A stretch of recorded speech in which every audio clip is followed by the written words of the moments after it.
Hey everyone, welcome to another entry into the how-to series where we try to recreate a song in a specific artist's style. Today we're going to take a closer look at a band known as the Album Leaf.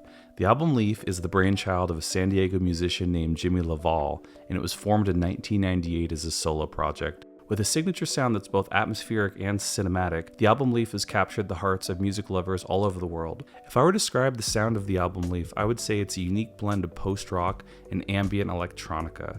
The project features mostly instrumental work with the occasional singing by Jimmy. Let's take a closer look at the record that we're primarily using to help influence our song, In a Safe Place. This album was first released on Sub Pop Records and was completed in February 2004. Most of the members of the Icelandic post-rock band Rhodes contributed to the record, and the album was engineered in Sigurð's studio. In a Safe Place saw more commercial success and popularity than the group's previously released records, establishing LaValle's Album Leaf and putting them on the map, allowing them to play to bigger audiences and to grow their fan base. In addition to the album's commercial success, many of the tracks from In a Safe Place were used on soundtracks for television such as The OC and CSI Miami. In a Safe Place was my first introduction to the Album Leaf and is still my favorite record they've put out to this date. We'll go through the iconic elements of their music, from the use of Rhodes piano to the incorporation of glitchy IDM drums and soundscapes, and we'll have a finished song in the style of the Album Leaf. First, let's go ahead and preview what we'll create by the end of this video.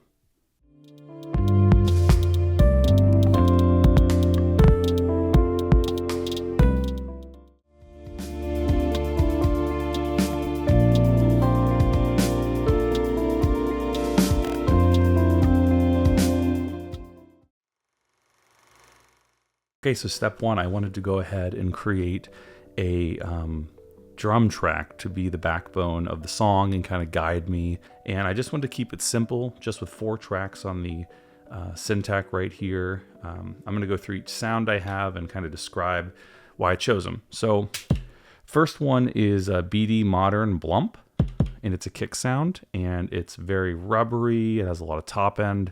The next one is our snare, SD Vintage A snare. It's using the SD Vintage engine on the syntax. The next sound I have is CY Alloy HH Tiny. It's a hi-hat, and you can hear it right here. And the last sound is another CY Alloy engine flick. And if you listen to that, we have some reverb we added to it. So you can kind of hear all these. So what we have real quick is a 64 step loop I created.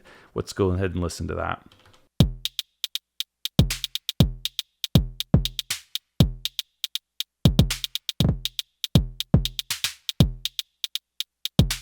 The things you may notice is that towards the end of the loop on the last page, right here on this step, there's a kick drag or a kick stutter. We pretty much have a retrig going on, and we have our rate set to 1/48, and the length is just 16th note. It's what we're using for that stutter sound, and we're going to have that all throughout the songs. And that's very Album Leaf. They do that on a lot of their tracks, especially In a Safe Place, their album from 2004. It's all over that album. And that's kind of what I'm using for my inspiration for these drums. In particular, the tracks 2214, The Outer Banks, and Another Day. So I'm gonna go ahead and record this now and get this into Ableton.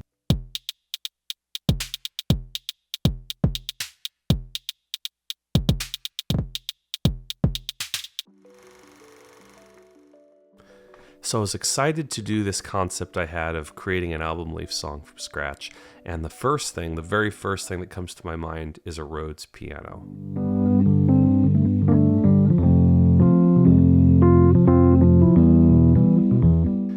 So I found this article by Adam Monroe Music, and it goes over the 13 best plugins as of 2022 that you could use for creating music. I went and I looked at these plugins, I downloaded a few, I demoed a few, and I ended up actually choosing the one that the creator of the post made himself, Adam Monroe. So he actually has a plugin right here. It's a nice little VST, it's $25, and you can see all the different features and benefits it has, but it worked out really well for me for this project. I already have a MIDI channel set up with the Rhodes piano. I have a reverb and delay turned off right now. And here is the plugin, and cute little plugin, very, very simple. I went ahead and played with a couple things. I found a quote unquote preset called a warm smooth Rhodes. that I liked a lot. This is what it sounds like.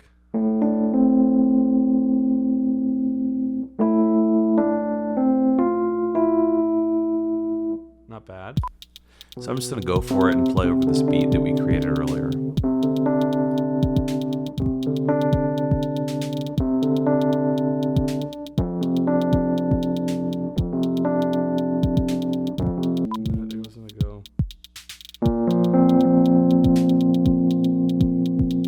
I don't know if I'm in love with that. Let's keep messing around and just kind of think album leaf. Let's get in the mindset of album leaf, and let's write some maybe major happy chord sounds. I don't know.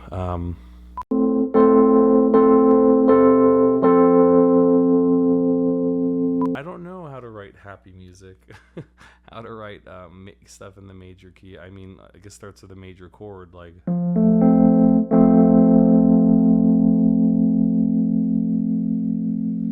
Automatically want to do something sad, something like that.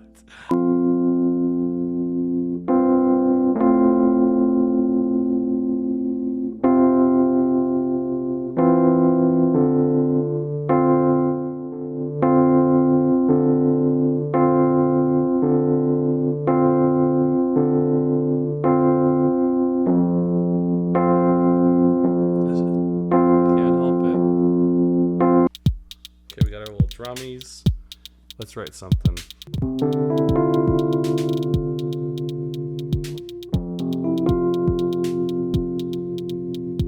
That's it. I think I like it.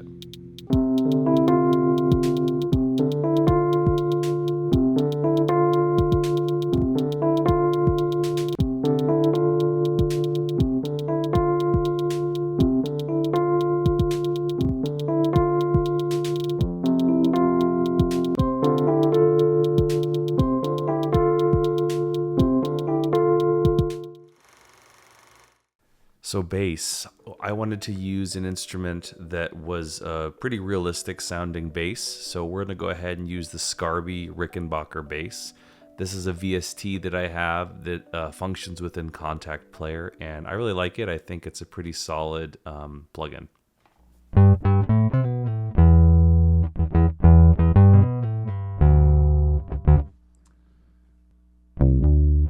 So we're using a palm muted bass here.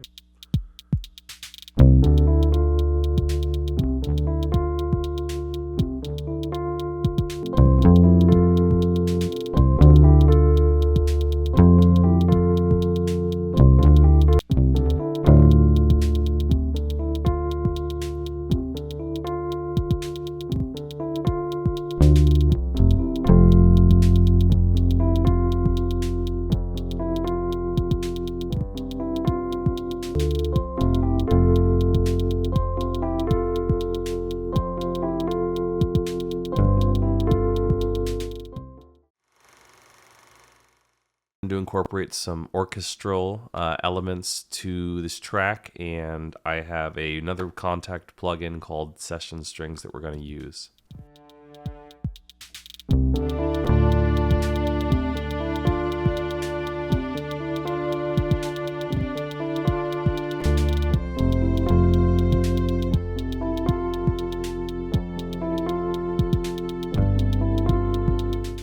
So I've written a progression with session strings that I really like, and I've laid it over the verse.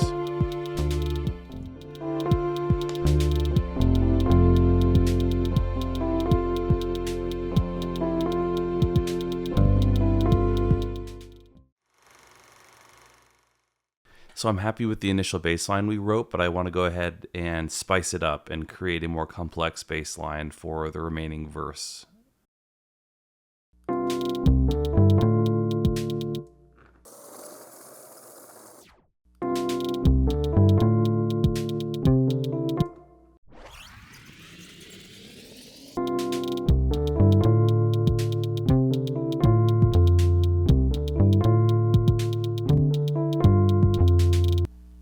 What I'm going to do is, let's see what we got. So we were using the palm muted. There's a bunch of cool presets I might tweak and just pick something that sounds decent. So that's just what we've been using, the palm muted one. You can see it's a little cleaner. Let's just stick with the non-palm muted version for now, and let's see what it sounds like.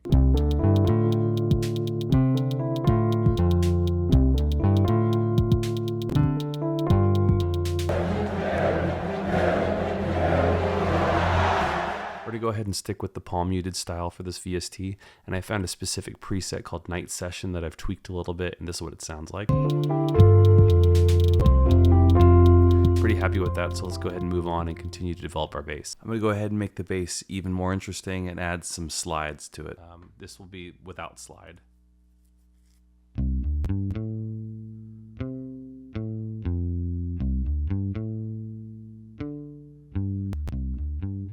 First slide, second slide,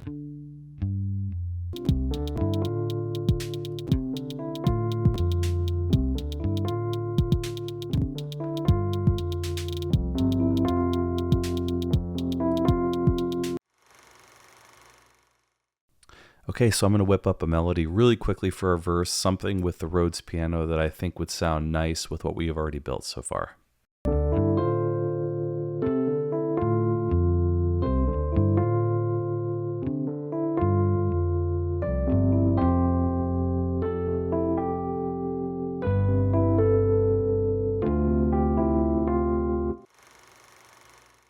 Okay, let's go ahead and work on our chorus. So our song is in the key of D natural minor. That means you can use the notes D, E, F, G, A sharp, and C. And if we go ahead and look at our verse, it's using all those notes I just mentioned. I wanted to have these long, drawn-out sustained bass lines, and we're using C, D, A sharp, and F. And you'll notice A sharp comes in on the chorus, but not the verse. But all this falls into D natural minor.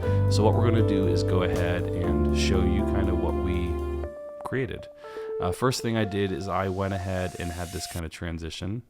And if we go ahead and look at what's going on there on our one of many Rhodes piano on the leads channel, we have this melody playing, and we have a cut O move filter that's kind of moving during just that section. So if you listen right here, kind of adds a nice interesting sound, and then that automatically is the automation's turned off, and then it goes right into the big drop, or the chorus, when all the instrumentation comes back in. Let's listen to that. Here's the rest of the lead.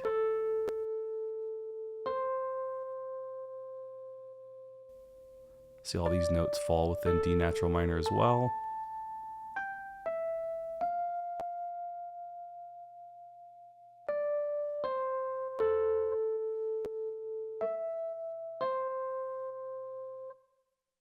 So that's our little melody that's going to play on top of the chorus, and let's go ahead and hear what the other Rhodes are doing for the chorus.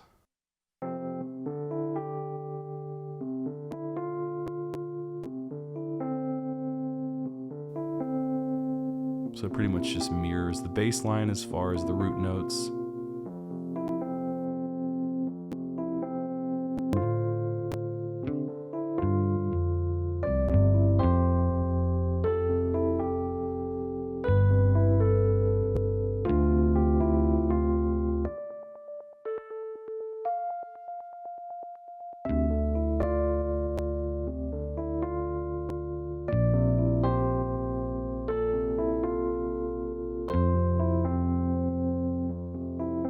So we have our second melody kind of layered on here.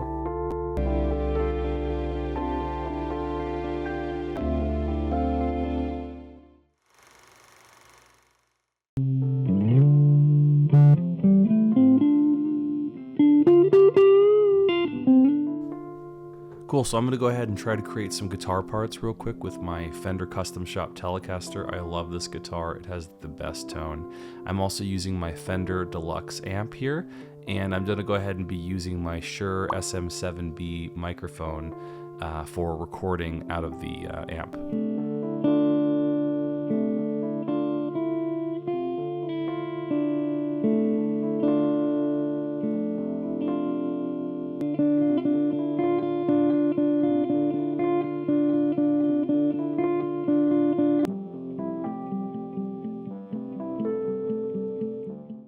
Have our guitar recorded, and I've gone ahead and I've actually chopped up and found the bits of guitar that I really liked.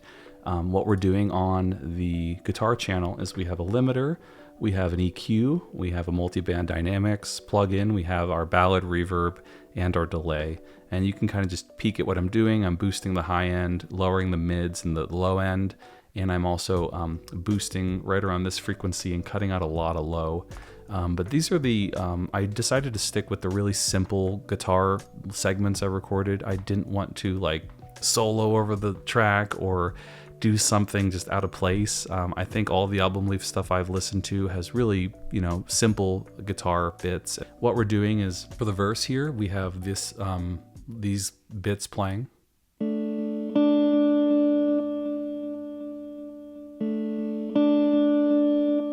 Pretty simple. For the chorus, we have this bit playing.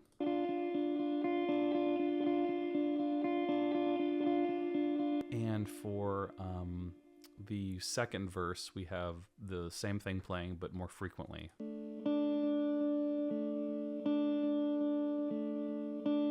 So I placed my mic too close to my Fender amp, just being honest, and you can see these wave files are pretty massive and beefy. If I were to do it again, I'd probably record differently. The guitar kind of came out a little lo-fi vibe, and I think that's fine. I think that kind of fits the character of the song, and what we can do actually is just really quickly listen to what we have.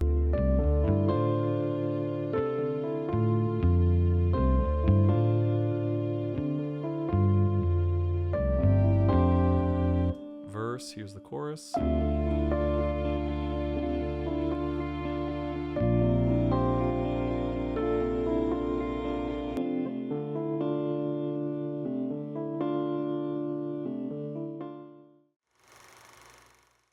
So we have our Syntac beat. It's pretty simple. There's only a couple elements to it, and it already has an Album Leaf feel to it. But it's not as complex and interesting and creative as the Album Leaf's electronic drums are. So I wanted to go ahead and make our drums more interesting and a lot better. The thing we created earlier on really helped build out the track for me. It kind of created the blueprint, but now I'm ready to take it to the next level and make the drums a lot better. So let's just listen to what we have again.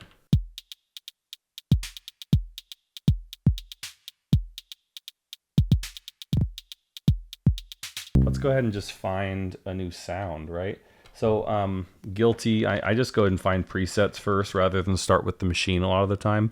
And then I kind of reverse engineer it. If I find a preset I like, I try to tweak it. Glitch, look at that. We have our own category called glitch here.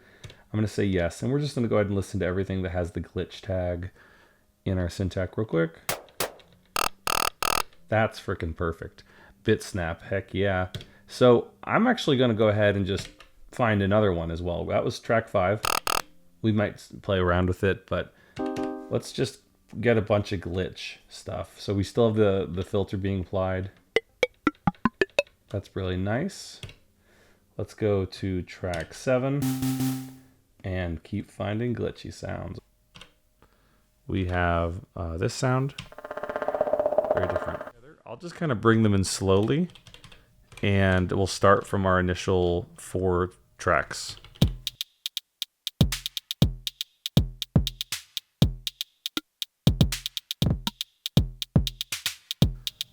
Some of the sounds are conditional. They only come in every so often.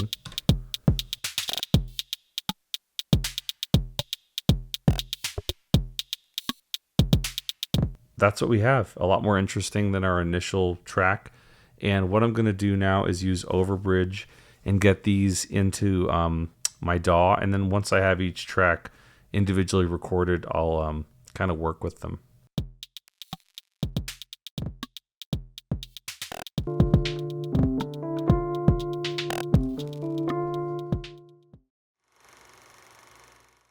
So I wanted to add some live drums, or what I call live drums, to the song.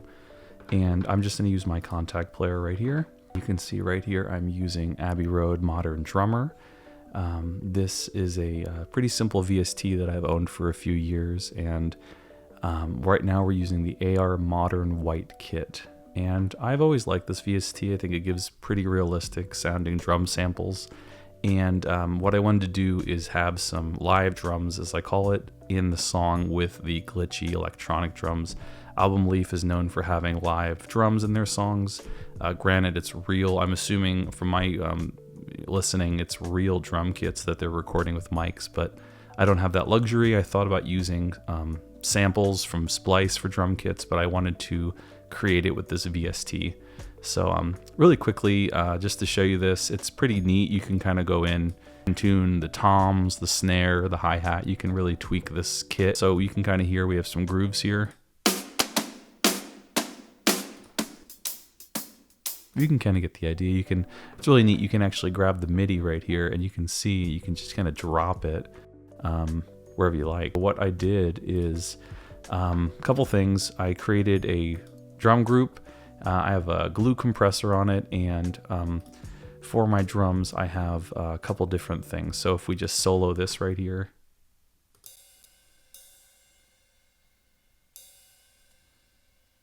we have a ride that plays throughout the verse. Then we have some hi-hats here that plays during the chorus. Some more rides that play during the verse. Pretty simple MIDI, just some really mellow ride, or sped up one you can see.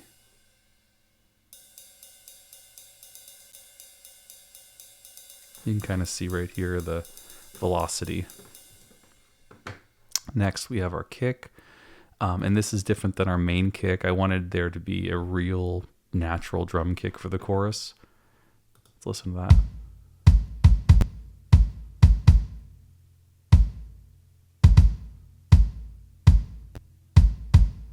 And then lastly, we have our snare / roll. Decided to use this snare instead of the snare we've been using ultimately on the final finished song. So this is what we got.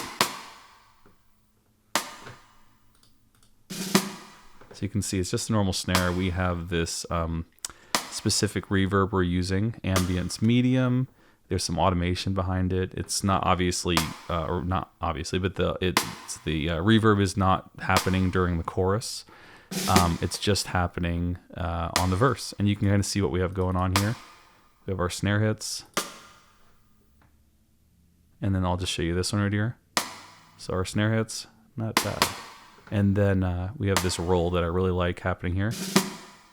Kind of ghost roll is what I used to call it when I tried to play drums back in the day. I'm not sure if that's what it's called. But yeah, that's what we have. And all together, we can kind of hear what our live drums sound like.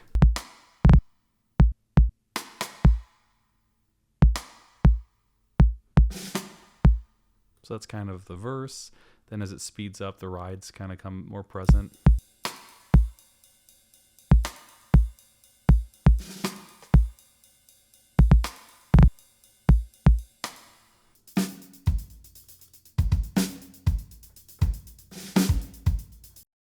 I'm going to play around with these grooves in Ableton and see if I can make the hi-hats sound a little bit more natural.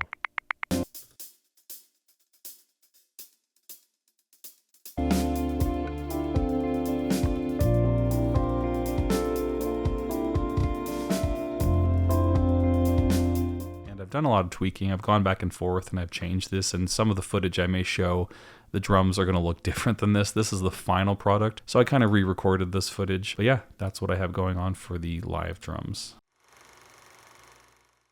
So let's talk about adding an additional layer like a pad.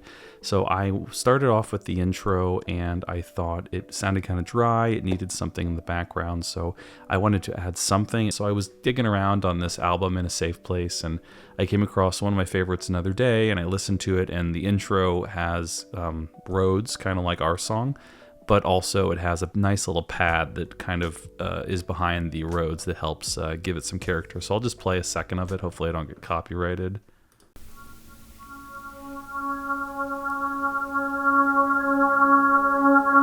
So to do that, we're going to use a synthesizer called Zebra. Now this is a really cool VST that I owned from years ago, and I love this when I'm not using a piece of hardware like my Innovation Peak or Digitone. I love to use the zebra for anything. Found this preset, HS Deep Ford. I don't know, Fjord. I don't know what that word is.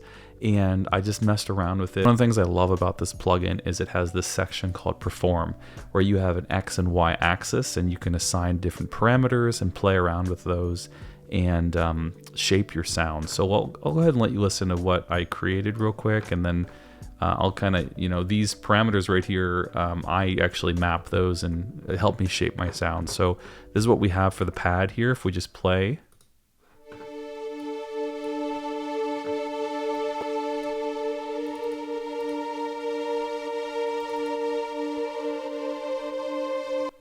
Let's go ahead and I'll tweak the parameters as well, and you can see what the different sounds we get out of it.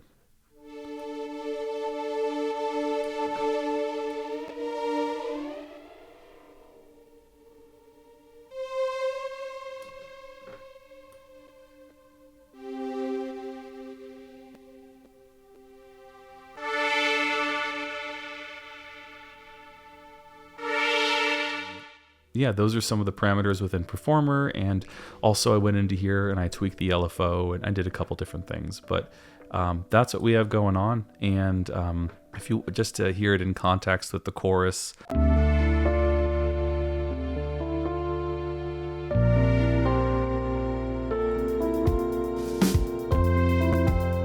And what I also did is I created an intro segment that I bounced to audio. You'll see that it's just an audio file now. So going back to Another Day, I wanted to have something that sit well with the Rhodes in the beginning of the song. So I added just I think it's just a D note, maybe 2 octaves apart, and it's just kind of a long pad sound that you can see. There's a little volume automation.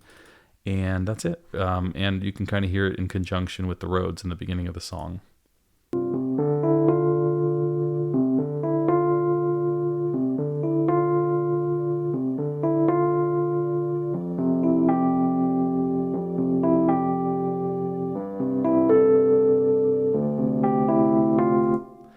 So if you had headphones on, you could probably hear that pad in the background. So I think that it added a really nice touch. So for Zebra, we added the intro pad.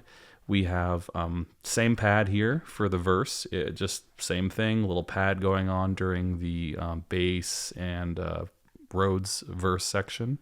And then we have these specific chords or pad changes happening during the chorus. I left this in a MIDI form just because I sometimes like to leave stuff in MIDI. Sometimes I need to bounce things to audio to help with the processing. But I left this in MIDI form, and just we have our Zebra, we have some EQ going on, we have an OTT boosting the high ends, mids, and pulling back the low end, and we have a sidechain compressor with our kick. I don't think there's any elements missing from the song, like, oh, it needs to have a banjo or horns. I thought about horns. It could be a little over the top. They do have horns in a lot of their stuff. Now I'm like, should we look at the horns? I guess so. If I have that one downloaded, we'll check it out. So, yeah, I don't know. I haven't used this in a long time. Okay, I think this might actually sound good.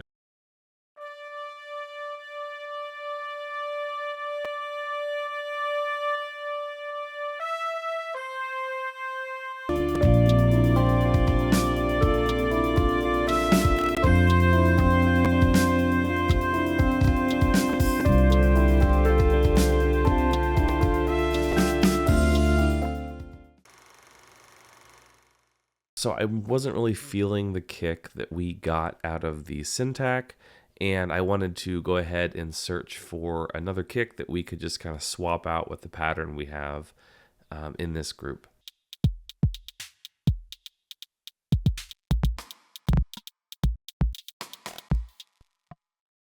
Now that we have a kick that we're happy with, I want to revisit the glitch sound pool, if you will, that we have, and see if we can kind of make it any more creative, unique, or just dynamic.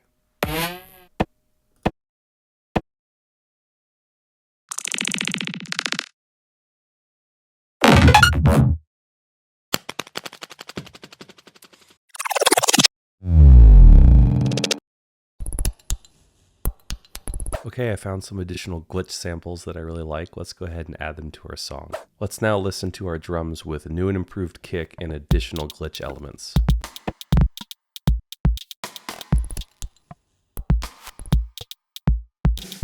So I wanted to highlight some of the things I did on/off camera, which are just the little transitions, and I call the little things. So we have our impacts, we have our rises, and crashes, I would suppose, are all things I'll go over real quick. So for the transitions, it makes a big difference to have volume levels go, when you're going to the drop, if you will, or the chorus, to have a big transition or have a big noticeable type of sound that builds up and kind of, gives a great anticipation for the chorus. So what I have here is just a couple things. We have a riser that goes, I have from the verse to the chorus. It's just pretty, you can see it's just a noise riser. I got this off Splice, but this is what it sounds like. Pretty standard EDM stuff, but and I don't think Album Leaf uses a lot of that, and from my listening, but I did make it, I think, somewhat subtle, and it's just a great tool for any electronic music song or any song in general when you want to build tension up to the chorus. But I have that, and then I have a reverse crash. So one of my favorite little things I learned when I first started producing is just reverse samples. If you don't know, reversing any type of sample, kicks, snares, hi-hats, crashes, they really do wonders for adding texture to your sound and also just transition. So you'll see what this is, a reverse crash we have.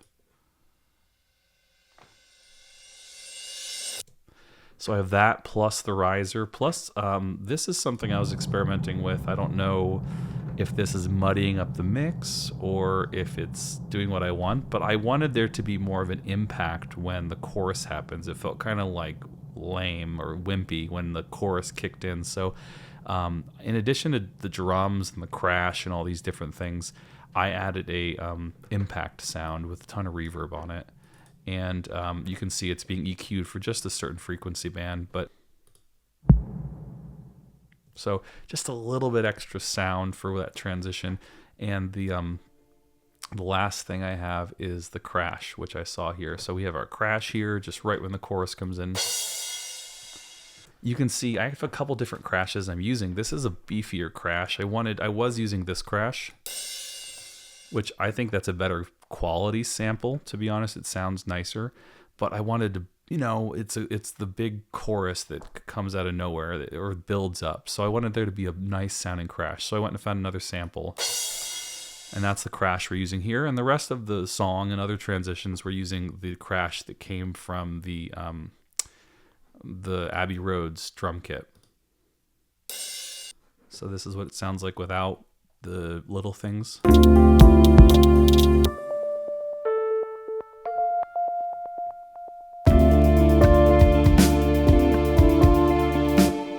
So now with our crash, our reverse impact, our rise, and our reverse crash, let's listen.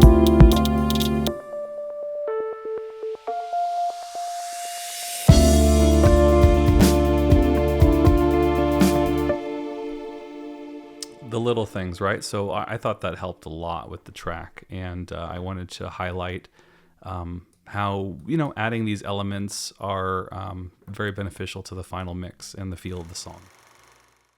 So final thoughts. This is one of the tougher videos I've ever created. I put a lot of hours and thought behind this project, and I hope you guys really enjoyed it.